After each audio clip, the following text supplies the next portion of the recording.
Hello students, आपने question को अच्छे से रीड कर लिया होगा, बट मैं भी एक बार फिर से आपको क्वेश्चन को एक्सप्लेन कर देता हूं।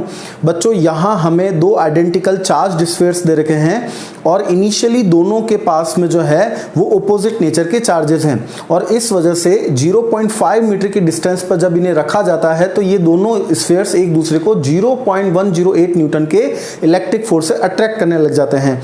अब जैसे ही इन दोनों स्फीयर्स को एक कंडक्टिंग वायर से कनेक्ट किया जाता है और कंडक्टिंग वायर को हटा दिया जाता है, तो इसके बाद ये दोनों स्फीयर्स एक दूसरे को 0.036 न्यूटन के फोर्स से जो है वो रिपेल करने लग जाते हैं। तो अब बच्चों, इस कंडीशन में हमें स्फीयर्स के इनिशियल चार्जेस की वैल्यू को फाइंड आउट करना है। तो आइए हम देखते हैं इसका सॉल्यूशन। तो सबसे पहले बच्चों, हम यहाँ पे दो जो है आइडेंटिकल चार्ज स्फीयर्स ले लेते हैं। इनिशियली जैसा मैं बता रखा है, दोनों के पास ऑपोजिट नेचर के चार्जेस हैं, तो मैं यहाँ पे लिख लेता हूँ let the charges of spheres initially be Q1 and -Q2 respectively. Okay, तो अब यहाँ पे हम केस 1 ले लेते हैं बच्चों। जब ये दोनों स्फीयर्स एक दूसरे को अट्रैक्ट करेंगे, when both spheres attract each other. तो देखिए स्टूडेंट्स, अब क्या क्या इंफॉर्मेशन यहाँ पे हमें गिवन है, हम गिवन इंफॉर्मेशन लिख लेते हैं।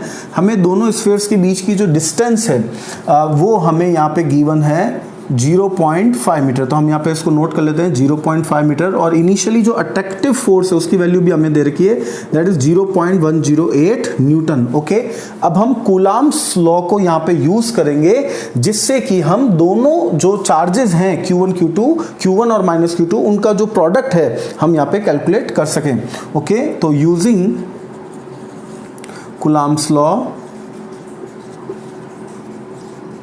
हम यहाँ पे लिख लेते हैं F = K Q1 Q2 upon R²। Okay students, तो देखिए अब यहाँ पे अगर हमें Q1 Q2 की वैल्यू निकालनी होगी तो हम इसको सिंपली लिख सकते हैं F × R² अपॉन K। अब हम इनकी वैल्यू को जो है यहाँ पे पुट अप कर देते हैं, that is Q1 Q2 which is equals to F की जो वैल्यू है वो हमें दे रखी है 0.108, R² की वैल्यू हो जाएगी 0.25, और यहाँ पे K की वैल्यू हो जाएगी 9 × 10⁻⁹। ओके स्टूडेंट्स, अगर हम इसका डेसिमल यहाँ से रिमूव कर दें तो ये 10⁻³ हो जाएगा, और फिर इसको इससे कट कर दें तो ये आ जाएगा 12, और इसको इससे मल्टीप्लाई करें तो 300, और 300 के जो जीरोज़ हैं वो इसके डेसिमल रिमूव करने के बाद 100 के जीरो से कट जाएंगे। तो ये जो है यहाँ पे बन जाएगा 3 × 10⁻⁻12। ओके, तो हमें यहाँ पे जो है चार्जेस के प्रोडक्ट की इंफॉर्मेशन मिल चुकी है, दैट विल बी 3 × 10⁻⁻12। इसे स्टूडेंट्स हम इक्वेशन नंबर 1 जो है वो यहाँ पे कंसिडर कर लेते हैं। ओके, अब हम देखते हैं कि जब जैसे ही हम इन दोनों स्फीयर्स को एक कंडक्टिंग वायर से कनेक्ट करेंगे, तो बच्चों आइडेंटिकल स्फीयर्स होने के कारण ये दोनों स्फीयर्स जो हैं वो इक्वल चार्जेस को शेयर करेंगे। तो अब उसके बाद में इक्वल चार्जेस को शेयर करने के बाद में जैसे अगर हम कंडक्टिंग वायर को हटा देंगे तो बट ऑब्वियस है कि ये दोनों स्फीयर्स एक दूसरे को रिपेल करने लग जाएंगे। तो जो सेकंड केस की कंडीशन है वो अभी हम यहाँ पे देख लेते हैं। तो देखिए,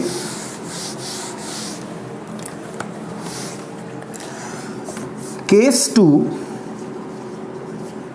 when both spheres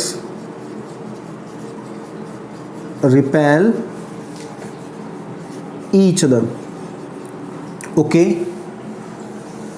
तो बच्चों जैसा कि हमने डिस्कस किया है कि यहाँ पे ये आइडेंटिकल स्फीयर्स हैं, इस वजह से कंडक्टिंग वायर को जो है रिमूव करने के बाद, after removal of conducting wire, conducting wire को जो है हटा देने के बाद इन दोनों स्फीयर्स के पास में चार्जेस आ जाएंगे Q1 plus minus Q2 by 2 और इसके पास में भी आ जाएगा Q1 plus minus Q2 by 2। और अब इस कंडीशन में ये एक दूसरे को रिपेल करने जो है लग जाएंगे। बट हमें ध्यान रखना है कि यहाँ पे इन दोनों के बीच का जो डिस्टेंस है वो सेम हमें रखना है। तो अब देखिए, अब इस कंडीशन में क्या होगा, जो न्यू इलेक्ट्रिक फोर्स होगा वो उसको हम लिख सकते हैं K Q1 minus Q2 by 2 का होल स्क्वायर और अपॉन में यहाँ पे आ जाएगा R स्क्वायर। तो इसकी हेल्प से हम देखिए Q1 माइनस Q2 का होल स्क्वायर किस प्रकार से लिख सकते हैं, तो ये बन जाएगा 4R स्क्वायर को इससे मल्टीप्लाई कर देंगे तो ये F dash multiply by 4R square और डिवाइडेड बाय K। ओके, तो अब देखिए Q1 माइनस Q2 का होल स्क्वायर, F डैश की वैल्यू स्टूडेंट्स हमें यहाँ पे दे रखी है, F डैश की वैल्यू हमें क्वेश्चन में दे रखी है 0.036 न्यूटन। तो ये वैल्यू हम यहाँ पे यूज़ कर लेते हैं 0.036 न्यूटन इंटू 4 और R स्क्वायर की वैल्यू हो जाएगी वापस 0.25 और अपॉन में यहाँ पे आ जाएगा 9 इंटू 10⁻⁹। अगर हम वापस ये डेसिमल्स जो हैं वो रिमूव कर दें, इसका 10⁻³ और इसका आ जाएगा 10⁻2, तो ये हो जाएगा 10⁻5, तो ये बन जाएगा 100। ओके, और इसको हम इससे काट देते हैं तो ये दैट विल बिकम्स 400 इंटू अब इसकी डेसिमल को अगर हम ऊपर लेके जाएं तो ये जो है ये पावर काटने के बाद में ये बन जाएगा 4 इंटू 10⁻⁻12। ओके, ठीक है। तो अब देखिए हमें जो वैल्यू मिल गई है Q1 माइनस Q2 का होल स्क्वायर हमें मिल गया है 4 इंटू 10⁻⁻12। ओके स्टूडेंट्स, अगर हम दोनों तरफ स्क्वायर रूट ले लें तो हमें वैल्यू मिल जाएगी Q1 माइनस Q2 की, that is 2 into 10⁻⁻6। Okay students, तो हमारे पास में पहले जो प्रोडक्ट की वैल्यू आ रही थी वो आ रही थी दैट इज जो है अराउंड 3 इंटू 10⁻12 और डिफरेंसेस की, इन दोनों चार्जेस के डिफरेंसेस की वैल्यू आ रही है 2 इंटू 10⁻⁻6। तो अब हम यहाँ पे इसको इक्वेशन नंबर 2 कंसिडर कर लेते हैं। अगर हम इन दोनों इक्वेशंस को सॉल्व करें, ऑन सॉल्विंग इक्वेशन 1 एंड 2, तो बच्चों आप बहुत इजीली जो है इसको फाइंड आउट कर सकते हो कि डिफरेंस यहाँ पे आ रहा है हमें 3 इंटू 10⁻, जो डिफरेंस आ रहा है 2 इंटू 10⁻6 और प्रोडक्ट आ रहा है 3 इंटू 10⁻12। तो अब जो एक चार्ज है यहाँ पे Q1, इसकी वैल्यू जो है वो हमें यहाँ पे मिल जाएगी, दैट विल बी 3 इंटू 10⁻⁻6 और जो दूसरा चार्ज है उसकी वैल्यू हमें मिल जाएगी 1 इंटू 10⁻6 कूलाम। ओके, तो ये जो है that is the solution of our problem.